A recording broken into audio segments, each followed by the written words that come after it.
I would like to make a shout out for Ahmed as well.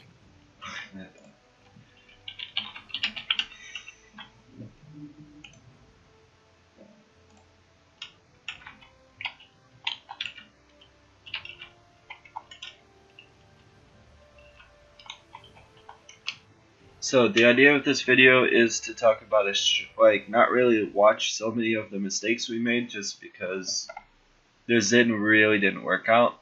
I think if we had Grover, it would have been much better, but whatever. It's really just about talking about the tactic and explaining how the tank's positioning should be compared to our DPS. So, what they call it, this is very laggy. I guess it's because I'm recording and sharing screen, but it's okay. I think we can still understand what I have to say. So we're playing on the right side. The idea is that Shaolin, the ideal position here for Shaolin is just here. We've got an Inara that can survive forever on point. We have Shaolin here. We have Zin and Ash, just making sure that their damage dealers can't kill Shaolin. And then I just heal the Inara, and that's the game plan. So the idea, because Shaolin has to be protected on this side, whoever goes and stands here, if you fight here, you're wasting your time. You know, like Shaolin can poke out whoever's peeking here, it's not a problem. Like what they're gonna do is play from this side of the map and try to find peeking angles to hit our Inara. Or what they're gonna do is go with like 2 or 3 people and try to threaten Shaolin's positioning. If they do that from this side, Shaolin rotates that way. If they do it from this side, Shaolin rotates down this way. And then we keep on keeping our tanks and our Zin between where Shaolin is and their damage. So now I want to go into it and kind of show you where we make the mistake. So this already from the beginning, if you understand this comp, we realize we have to hold 2 different sides. So Inara's going point, which is great. Mojito, I think you're a bit too far on the right side. It's cool that you see them coming and you're kind of testing out and feeling them where they are, but I think Zin's positioning is doing the same thing. So you guys are really getting the same amount of information for like putting 2 people there. Instead, one of you could have wrapped around to this way just in case they came here, zone them out, and then Shaolin can get easier to the bush. Now we're only protecting Shaolin's right side.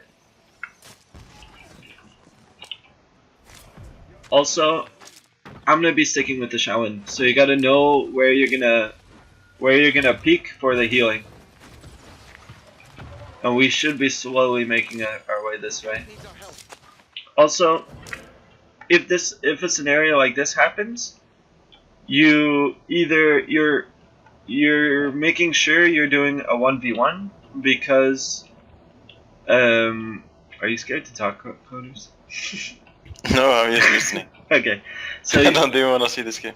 So he's forcing himself into a 1v1 because Shaolin that wants to get here and help point can't really go and start fighting here because that messes up our whole strategy. So you're either 1v1ing him and winning, or 1v1ing and losing and leaving open the flank. So either way, it's a bad position to be in. You just want him, you could just be standing here and make sure he doesn't come across. That's all you have to do. And then Zin, I don't know why you're fighting here. We're trying to get in the bush, you know, like, I guess you're just... Yeah, I just saw a turret and wanted to feed on it. Yeah, I get it, but you're smarter than that. But yeah, I get it. With Zin, you just want to get in everybody. I get silenced here and I die. Yeah, but that's what they want. I mean, they're focused on this side and you feed into them, while we're focused on this side. And now we'll see, one person dies, so we can't really hold effectively. They're gonna just have straight up more damage and stuff like that. And now that one person dies, I think the plan has changed. Because now we can't hold this bush anymore, now we have to retreat and wait for Zin. And that's why Inara, you backing off this way is not the most intelligent, because you're running to a place where they can easily flank you. If you ran this way, the Shaolin would have been able to help you more from this angle, they wouldn't be able to converge. You know, if you're that low, you don't run to a side, you run to the middle of your team.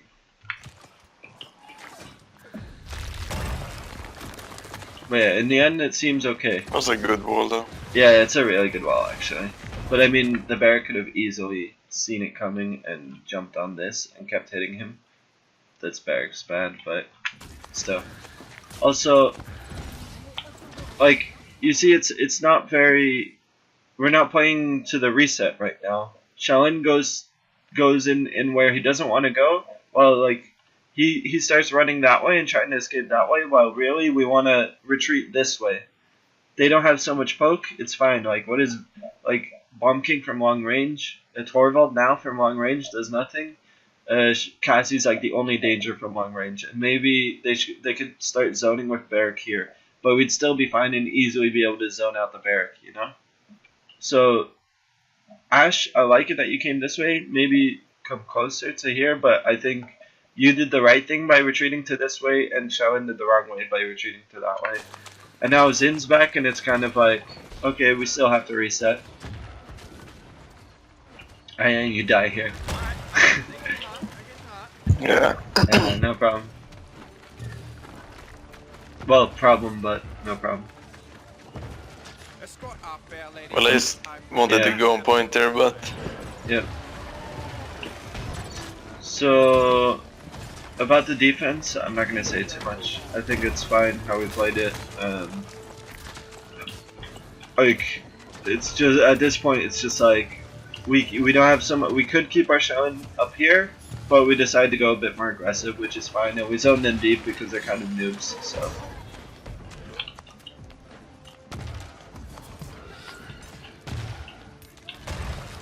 I think I'm gonna speed through this faster, just to focus on the capture.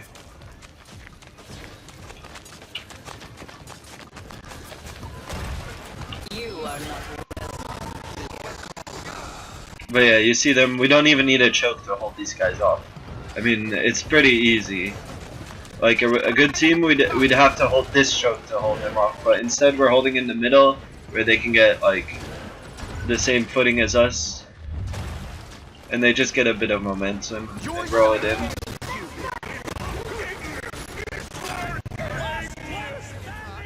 But yeah, that's also the danger of zoning in the middle, because if you fuck up in the middle, then they get the choke super easily, and then it's hard to. Then we have to have a very clean reset before they start with the next push, or like the next choke.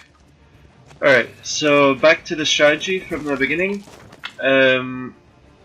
This time the thing is I don't remember exactly what I said, but I think this is valid. Just put two people up here. If they wrap around, then one person comes back. Or yeah, or keep one person on each side. I almost died.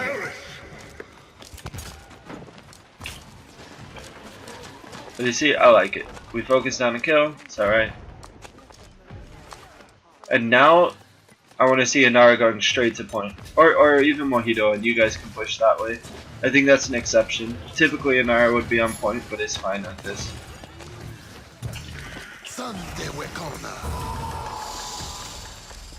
I was saving King there with my ult. That was my plan.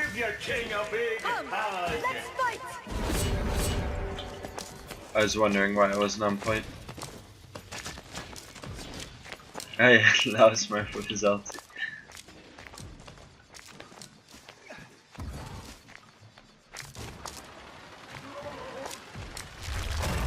So yeah, and the other thing about zoning in Frozen Guard is kind of what Mojito told us before. Put your long range in the middle, you put one tank here, or one tank there. So really, I don't love this. I think you're sticking closer to your bush, which is one advantage. But if they come rushing through here, you'd be in trouble. So I think just going to the point, and then you can still retreat and like eventually make this loop around.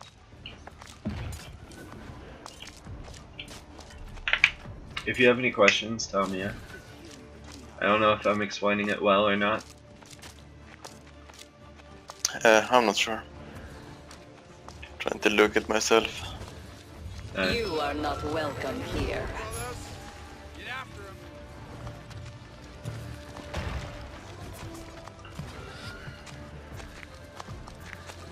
So yeah, I'm gonna speed this up again because we just pushed it in. Or no, we failed to push it in, but we push it very hard. And I think that's good with the Zin. The Zin and our Ashe, we don't have so much range, so we really have to zone them hard to get the payload past this road here. But yeah, just because we have to zone so hard, it gets hard to. That's a very hard play to make, but it's a necessary one. So I'm happy we go for it. But yeah, if I slow it down here,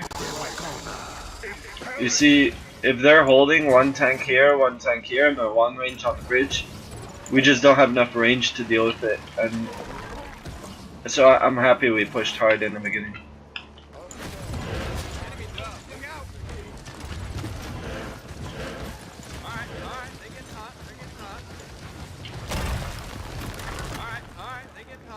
I don't love that in our positioning. I was standing up here, you just get every single angle will damage this area. If you go stand here, it's much safer. But I don't know how it played out. Maybe it wasn't possible or something. Okay, so back to the capture. We'll see how we pull it off this time. See what mistakes there were. The last time we did it okay. Remember, we kept our show into the bush, and then we got the point eventually. And we even focused on a kill. So, I guess King was late here, and that's why Mojito goes point.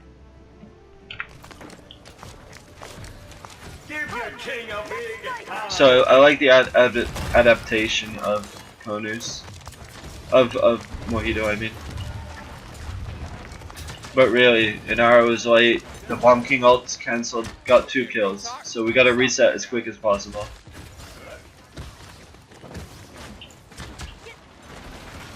It was a good ulti by him.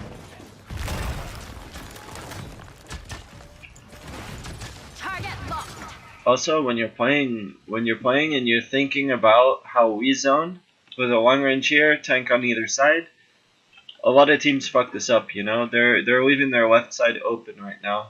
I think Koners, you just ran with your horse to the middle and you kind of stood there a bit, got knocked off your horse, and then you can't take this path anymore. Why not just take the outside? You know. Yeah. Which you do eventually, but then they can react in time.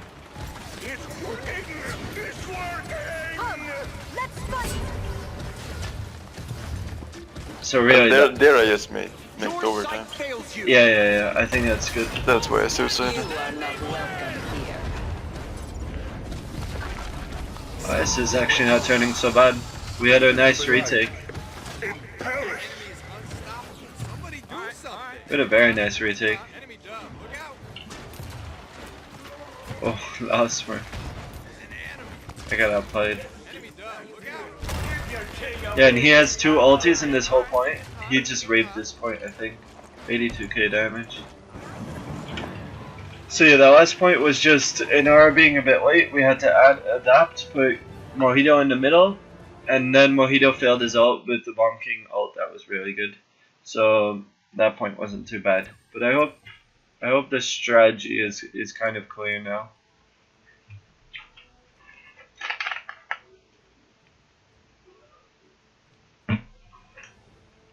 And if you look at the scoreboard, it's actually very obvious why I have this much healing. Because our strategy is keeping Inara on point. And Inara is going to take a lot of poke, but that's what you want Inara to do, you know? That's what she's very good at. So you're just working towards your strength by putting Fragblender and me in the bush, me just constantly healing Inara, and then hold off both sides. But yeah, in the end, this game was very hard because I think if we had Grover, then this poke power from these two would have been much stronger. I think we would be able to hold a flank less, so that maybe they would have, like, if they had more engage, like something like a Ruckus, then it would have been harder to do with Grover or Shaolin. But on the other hand, Grover's ulti, if they get on the Shaolin, Grover's ulti is very nice. So this strategy, it happens actually a lot. I think I've called it out to do this a couple of times. But yeah. Any questions before I stop recording? Don't upload it. I'm definitely gonna upload it.